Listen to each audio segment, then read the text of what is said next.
Hi, this is Matt at Engadget. We're here at MWC 2013. We're at NEC's stall. And we're taking a look at the NEC Medias W.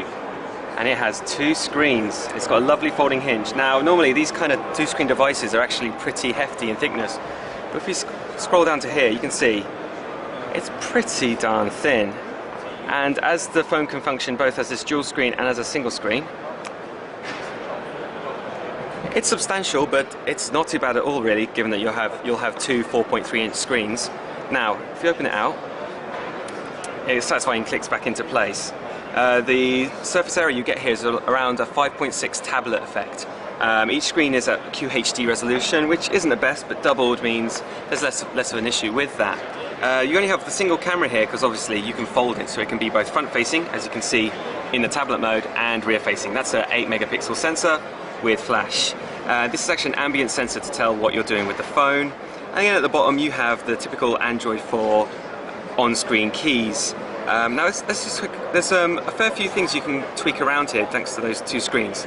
You can actually get the task manager of multitasking here on the right screen, and you can swing other things across. If we open up the maps, unfortunately there's no connectivity here, so we might not get much, but hopefully we'll be able to swing something across. And there you go, you can see maps has come up here. Now we can just escape to the home screen, tap that page button again, and you'll get back to the multitasker or whatever you are running. This means you can run browser in one window, maps in the other. Although there are a few apps who have actually been augmented to use those two screens, and this is what's quite important with these dual screen phones.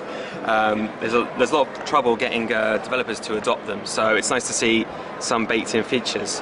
Now this phone has actually already been out in Japan for quite a while now, but here at MWC they demoed a global prototype, as this one's obviously, as you can see, just a DoCoMo version. Now the difference between the global and this DoCoMo version is just the apps, so you won't see any of those typical Japanese carrier apps on the global model. And as you can tell, it's a very, very stable, typically Android device. It's Nihon stock, perhaps apart from these toggles on the drop-down menu, which is very nice to see.